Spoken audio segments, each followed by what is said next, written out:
Halo semuanya, apa kabar? Semoga kalian semua dalam kondisi yang sehat semuanya ya. Baik, saya Pak Adiatman Prabowo. Saya seorang psikolog dan dosen di Universitas Muhammadiyah Malang. Pada kesempatan ini saya mencoba untuk mengajak semuanya untuk sharing, untuk ngobrol, untuk mendengarkan obrolan ringan saya seputar psikologi. Saya mencoba untuk melihat berangkat dari sebuah fenomena akhir-akhir ini saja ya. Hari ini pembicaraan kita, dan ini akan terus saya update gitu ya. Nah, kalau kita melihat akhir-akhir ini sepertinya keadaan semakin sulit ya. Bukan berarti saya menakut-nakuti ini, tetapi memang fakta, kenyataan yang harus kita hadapi gitu ya. Saya melihat sebagian orang, tidak semuanya, mungkin sudah mulai jengah dengan kondisi pandemik gitu ya, sudah mulai bosan, muak gitu ya. Bahkan ada yang berpikir vaksin sudah ada berarti kita normal kembali gitu ya, dengan mudahnya berpikir seperti itu. Ya tidak salah ya orang berpikir macam-macam tentang vaksin. Ini lagi hari-hari ini lagi heboh vaksin gitu ya.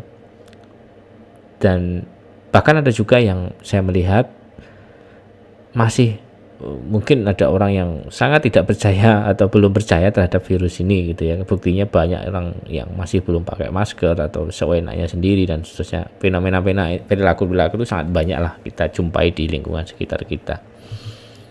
Nah, tapi kalau kita melihat fakta, kalau kita sering membaca atau fakta-fakta real ya, bukan hoax ya, angka yang terpapar COVID pun juga masih tinggi gitu ya. Terbukti pemerintah juga sampai ada PSBB tahap 2 gitu ya. Itu kan membuktikan bahwa COVID ini belum selesai gitu ya. Nah, ini sesuatu hal yang menarik ya, ada kontradiktif di dalam kehidupan kita saat ini gitu. Belum lagi masalah ekonomi. Ya tahu sendirilah, COVID ini merubah segalanya. Bahkan yang sudah punya pekerjaan mapan tiba-tiba hilang gitu ya. Yang punya usaha sudah banyak, sudah meraup keuntungan banyak, tiba-tiba hilang begitu saja. Bisa jadi karena juga permintaan konsumen juga rendah ya, bisa jadi karena kondisi saat ini mungkin orang menghemat dan seterusnya. Belum lagi juga akhir-akhir ini ada bencana, mulai pesawat jatuh, banjir, tanah longsor, dan sepertinya banyaklah gitu ya, tidak perlu saya jelaskan di situ. Nah, tentunya kondisi-kondisi ini tidak mudah bagi kita untuk menghadapi semua ini. Belum lagi masalah-masalah yang lain ya. Nah, pastinya semua ini akan berdampak pada kondisi psikologis kita.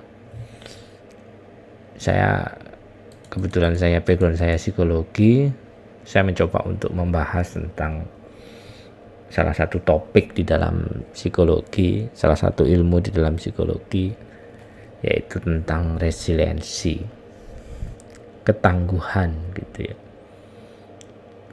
Mungkin bagi yang sudah mendengar gitu ya, tapi saya mencoba untuk bagi yang sudah pernah tahu apa itu resiliensi, tidak salahnya untuk menyimak kembali dengan saya gitu. Siapa tahu ada hal-hal yang baru yang mungkin bisa membuat Anda semakin resilient gitu ya.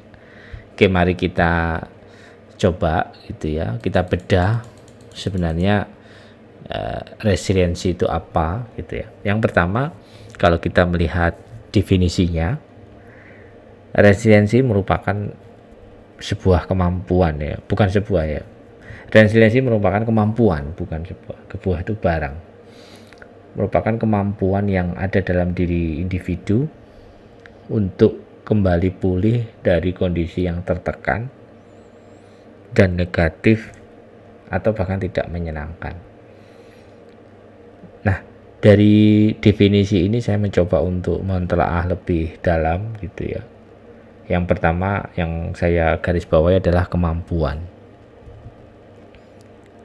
Kalau kita berbicara kemampuan, setiap manusia itu pasti punya kemampuan.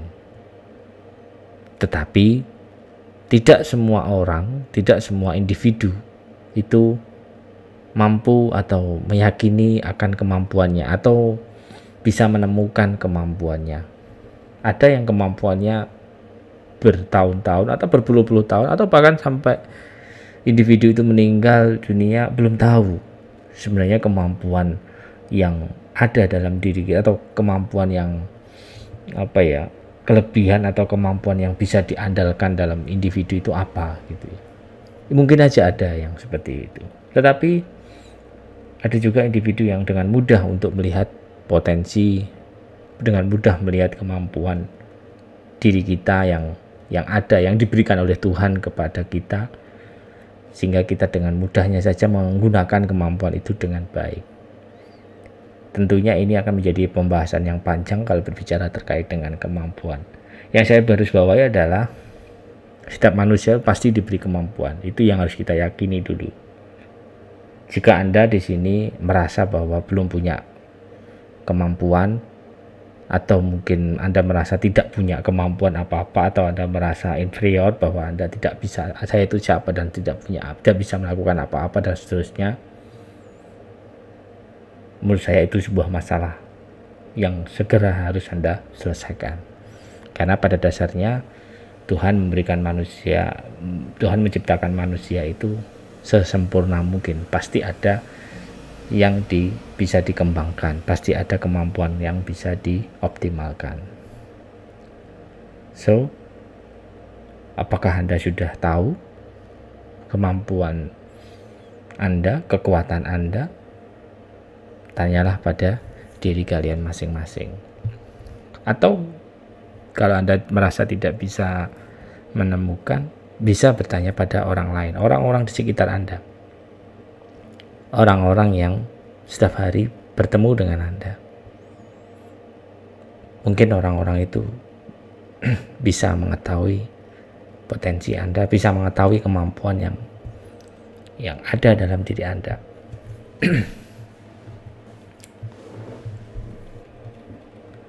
Poin kedua di dalam definisi tadi yang saya garis bawahi adalah kembali pulih dari kondisi yang tertekan atau yang tidak menyenangkan. Yang saya garis bawahi di sini adalah kembali pulih gitu ya.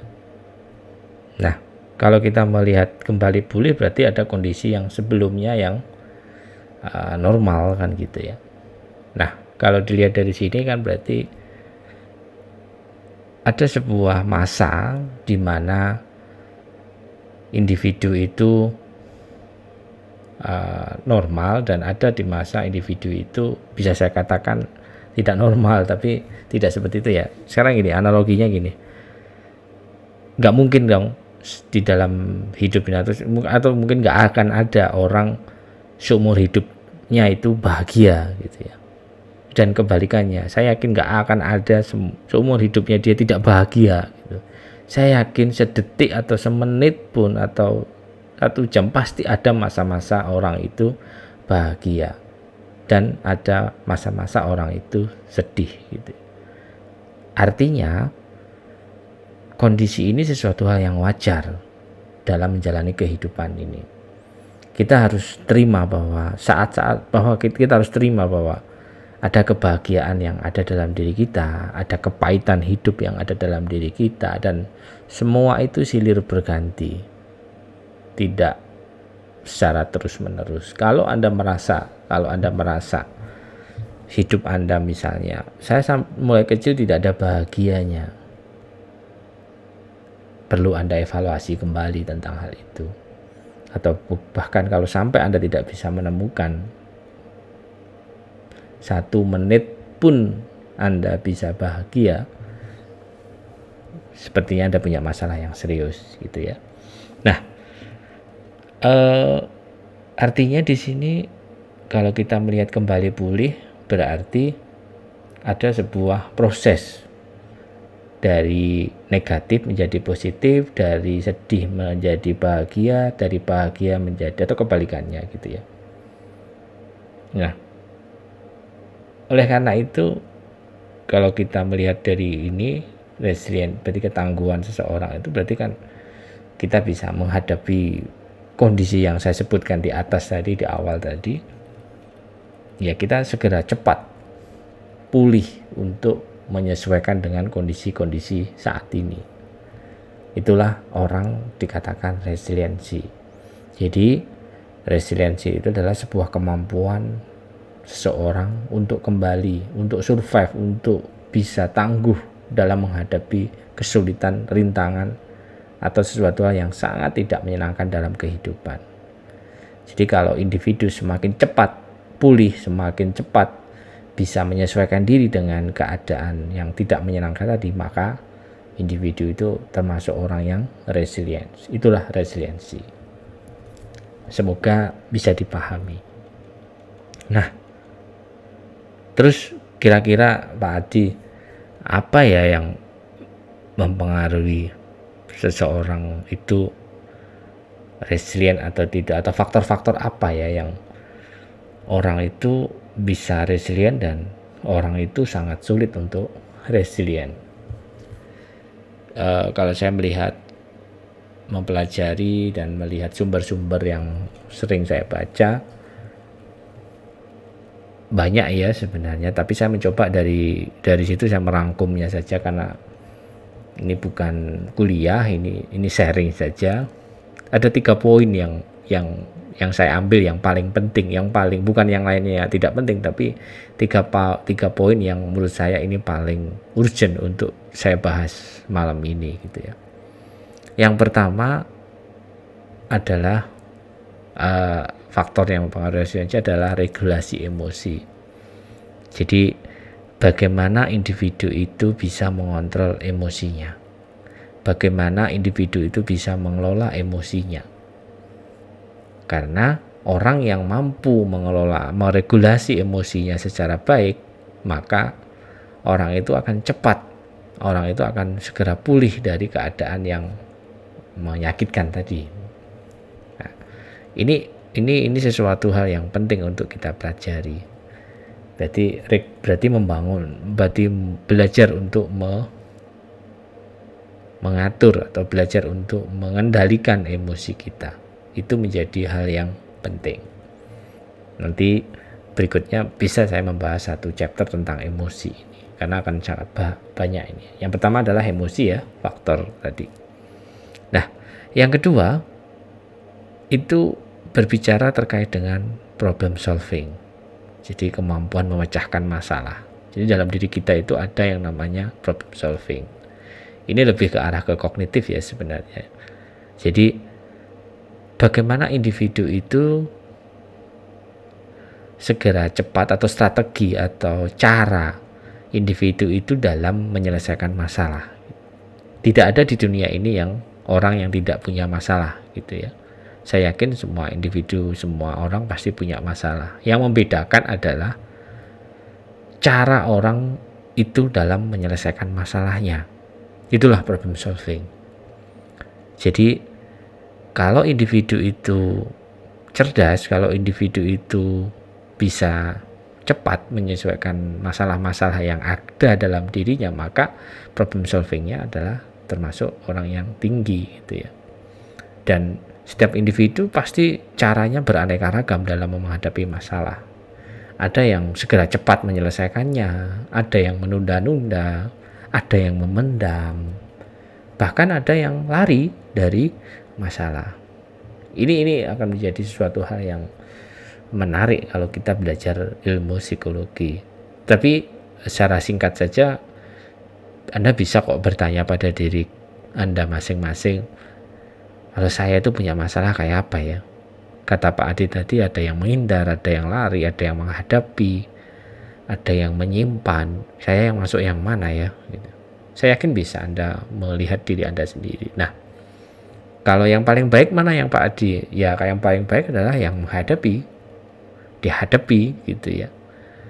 Ya kita menghadapi masalah, karena kita nggak bisa berharap nggak ada masalah, nggak bisa, karena di dunia ini, hidup ini pasti banyak akan terjadi masalah-masalah dan terus silih berganti gitu. Itu pasti itu. Jadi jangan berharap hidup nggak punya masalah gitu ya. sepertinya nggak mungkin gitu ya. Nah, jadi saya berharap ketika Anda punya masalah, segera menghadapi, survive, segera menyelesaikan dengan cara-cara yang menurut saya positif, yang bisa Anda kembangkan sendiri secara positif. Kalau sudah mentok nggak bisa, ya nggak nggak mau Anda harus butuh bantuan orang lain gitu ya. Minimal teman Anda, orang tua Anda, saudara Anda, orang-orang yang terdekat Anda. Kalau sudah mentok nggak bisa, ya ke profesional seperti saya, psikolog, psikiater, atau orang-orang yang profesional yang lainnya. Berikutnya, yang ketiga, terkait dengan faktor yang paling penting juga adalah keyakinan diri sendiri. Jadi ini juga menjadi penting. Ada seseorang yang sangat insecure, tidak nyaman, tidak percaya pada diri sendiri ya. Ada orang yang sangat optimis terhadap dirinya, sangat percaya terhadap. Nah, ini beraneka ragam ini. Jadi keyakinan ini menjadi sesuatu hal yang sangat penting, yang perlu kita kembangkan. Kita harus meyakini, kita harus yakin bahwa ketika Tuhan memberikan masalah terhadap kita, berarti Tuhan sudah tahu bahwa kita bisa menyelesaikan masalah itu. Nah, itu kita harus yakin. Dan ketika kita yakin, maka jalan keluar pasti akan ada di depan kita. Nah, itu faktor-faktor ya, dan yang lainnya masih banyak. Ada empati, ada optimisme, ada yang lain banyak. Saya tidak perlu membahas satu persatu, tetapi 3 poin tadi kalau Anda berusaha untuk meningkatkan atau berusaha untuk mengendalikan 3 poin tadi, saya rasa Anda termasuk tipe orang yang resilient nanti. Jadi bagaimana Anda bisa ngontrol emosi, bagaimana Anda bisa punya strategi yang jitu, tepat gitu ya dalam menyelesaikan masalah, dan Anda punya pribadi yang yakin, punya pribadi yang selalu orientasinya keyakinan atau optimis masa yang depan. Kita tidak selalu melihat ke belakang gitu ya. Saya yakin dengan 3 itu Anda bisa atau mungkin Anda bisa membentuk resilient Anda. Nah, kalau berbicara resilience gitu ya, ini menarik ini. Ada hal-hal yang atau ada sumber yang bisa misalnya nih, maksud saya gini, kalau kondisi saya tidak resilient saat ini, Pak Adi, kira-kira apa yang harus saya lakukan? Ini agak sedikit tips gitu ya. Nah, di dalam kajian resiliensi itu ada sumber resiliensi. Sumber resiliensi itu kan berarti bagaimana kita bisa menghidupkan resiliensi kita dalam diri individu itu. Nah, bagaimana kita bisa menghidupkan resiliensi itu? Yang pertama, ada tiga hal yang harus kita pahami. Yang pertama, ini ada 3 konsep ya. Yang konsep pertama ini adalah I have, aku punya. Apa maksud I have ini? Kalau kita melihat I have ini, aku punya, apakah materi, apakah yang lain gitu ya, apakah mobil, apakah rumah, apakah orang-orang yang kita cintai ya, itu bisa beraneka ragam I have. Tetapi kalau melihat dari konsep I have ini adalah sumber yang berasal dari bagaimana kita memaknai dukungan sosial atau dukungan yang diberikan oleh lingkungan sosial kita. Jadi bagaimana kita memaknai orang-orang di sekitar kita, bagaimana kita memaknai lingkungan sosial kita gitu ya. Mungkin ada yang bingung, lingkungan sosial yang dimaksud siapa Pak Adi gitu ya. Coba kita lihat lingkungan sosial. Lingkungan sosial kita itu siapa? Coba kita analisis saja. Nah, lingkungan sosial kita itu siapa? Kalau kita melihat lingkungan terkecil kita, itu pasti keluarga. Ya kan? Ada orang tua, ada ayah, ibu, ada saudara gitu ya, kakek, nenek. Itulah lingkungan terkecil kita, lingkungan sosial terkecil kita. Terus berkembang setelah keluarga kemana? Ya mungkin tetangga gitu ya. Terus setelah tetangga mungkin ke kelompok-kelompok, kalau sekarang komunitas, ya kumpulan-kumpulan gitu ya. Terus ke sekolah gitu ya kalau ada sekolah. Terus ke teman-teman pekerjaan kalau ada pekerja. Terus yang sampai terluas bisa jadi masyarakat umum gitu ya. Nah, itu yang terluas gitu ya. Nah, apa yang dimaksud dukungan sosial itu, Pak? Nah, bagaimana orang-orang itu memberikan atau bagaimana pemaknaan Anda terhadap orang-orang di sekitar Anda itu gitu. Apakah negatif, apakah positif? Kalau negatif, berarti Anda merasa kurang mendapatkan dukungan dari orang-orang di sekitar. Tapi kalau Anda memaknainya secara positif, maka Anda termasuk orang yang banyak mendapatkan dukungan dari lingkungan sekitar. Jadi I have-nya sudah sangat banyak gitu ya. Jadi Anda misalnya ini sebagai contoh, ini filosofinya anak muda zaman era saya gitu ya. Kalau dulu slang gitu ya, makan nggak makan yang penting kumpul gitu ya. Jadi bukan masalah makannya, tetapi masalah kumpulnya. Karena kumpul itu yang dimaksud kumpul itu apa? Teman-teman gitu ya. Jadi saya nggak makan nggak apa-apa. Yang penting saya punya teman-teman di sini yang selalu ada selalu ada di saya. Itulah I have gitu ya. Jadi Anda bagaimana pemaknaan Anda tentang I have ini itu yang perlu dipahami. Ini tidak hanya sekedar berbicara materi. Tapi yang lebih penting dari materi itu adalah bagaimana pemaknaan Anda terhadap lingkungan sosial itu. Itulah yang dikatakan I have. Semakin banyak Anda I have, ketika semakin banyak Anda memiliki tanda petik ya yang saya sebutkan tadi, maka saya yakin Anda akan menjadi orang pribadi yang sangat resilient gitu. Apalagi kondisi-kondisi pandemik saat ini, kalau Anda Anda punya kekuatan di situ, tapi lagi-lagi kan juga terbatas sekarang ya, kita nggak bisa kongko-kongko, kita nggak bisa kumpul-kumpul, kita nggak bisa ketemu dengan walaupun teman tetangga, tapi kan kita nggak gampang gitu ya, pasti ada perasaan khawatir gitu ya. Kalau takut kita nggak boleh takut katanya, yang boleh adalah waspada gitu ya. Nah itu yang perlu dipikirkan. Tapi ini kan rentan kehidupan Anda, tidak dalam waktu dekat. Rentan kehidupan Anda mulai kecil sampai Anda saat ini. Bagaimana I have Anda ini? Ini perlu Anda evaluasi. Kalau dalam rentan waktu sekian lama Anda masih belum I have, atau lingkungan sosial Anda itu selalu Anda acuhkan atau tidak pernah Anda maknai secara positif, Anda perlu mengevaluasi kehidupan Anda yang lebih dalam lagi tentunya. Setelah I have, poin kedua atau konsep yang kedua adalah setelah kita memaknai orang-orang sekitar kita, yang berikutnya adalah I am. Diri kita sendiri. Jadi sumber resiliensi itu berasal dari diri kita sendiri. Bagaimana kita mengenal diri kita secara menyeluruh, secara optimal. Sering saya katakan, who am I? Siapakah diri kita?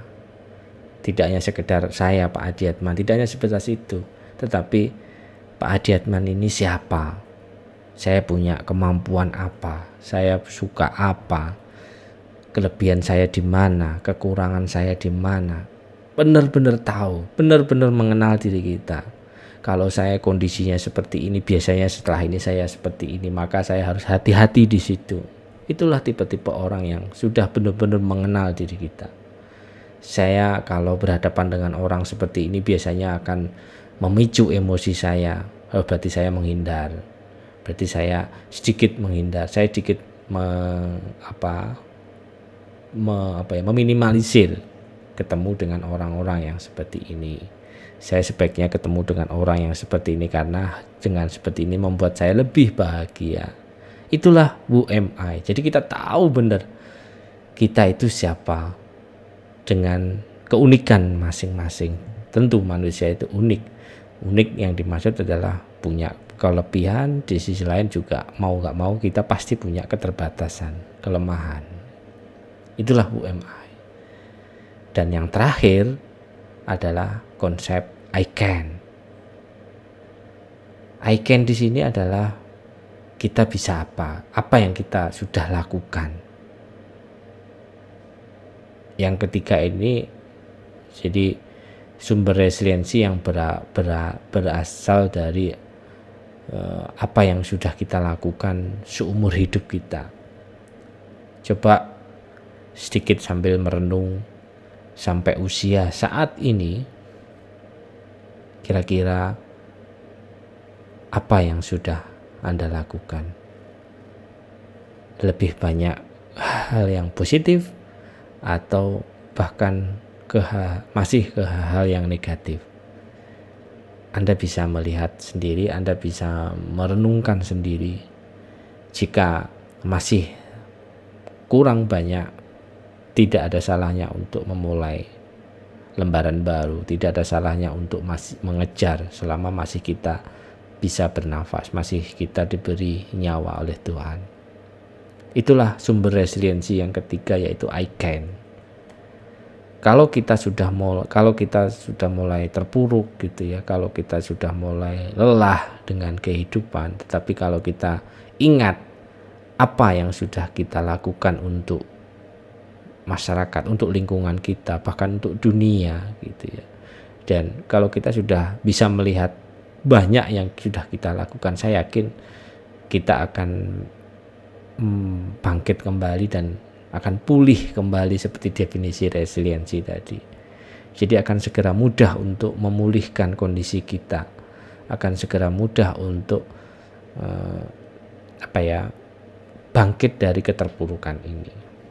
Itulah 3 konsep ya, 3 konsep bagaimana kita bisa menumbuhkan resiliensi yang ada dalam diri kita. Yang pertama adalah I have, bagaimana kita memaknai lingkungan sosial kita. Yang kedua adalah I am, bagaimana kita bisa mengenal diri kita secara optimal. Dan yang terakhir adalah I can, bagaimana kita apa yang sudah kita lakukan. Semoga 3 poin itu bisa menjadi renungan dan bisa menjadikan pegangan untuk melangkah ke depan ketika kondisi kita lagi terpuruk. Kalau kita bisa mengingat 3 poin itu, saya yakin bisa menyeimbangkan, dan kalau sudah menyeimbangkan, ujung-ujungnya nanti bisa menyelesaikan atau bisa memulihkan dari kondisi yang terpuruk itu. Oke, sampai sini kira-kira apakah Anda sudah bisa menilai diri kalian masing-masing atau pribadi Anda ini tingkat resiliensinya berapa? Apakah kalau 0 sampai 10, apakah sudah di 8 atau bahkan masih di 3? Yang bisa menilai adalah diri kalian masing-masing. Coba renungkan dari beberapa pernyataan saya tadi, bisa menjadikan sebuah evaluasi. Kalau Anda merasa resiliensi Anda rendah, segera belajarlah dari apa yang sudah saya sampaikan, step by step, pelan-pelan, sedikit demi sedikit. Tapi ya, jika Anda merasa masih sulit dan keadaan semakin memburuk, tidak ada salahnya Anda minta bantuan pada orang lain. Oke, itu saja dari saya, sedikit berbicara resiliensi. Semoga sedikit ilmu, sedikit sharing, sedikit obrolan dari saya ini benar-benar bisa memberikan inspirasi buat banyak orang. Jika Anda merasa ini penting, silahkan Anda share sebanyak-banyaknya kepada orang-orang sekitar Anda, orang-orang yang Anda cintai. Semoga ini kan bisa memberikan manfaat buat banyak orang. Baik, terima kasih, dan saya mohon masukan dan saran, kira-kira request tema apa yang mau dibahas gitu ya. Insya Allah akan saya penuhi. Semoga bermanfaat. Wassalamualaikum warahmatullahi wabarakatuh. Semoga kalian sehat selalu.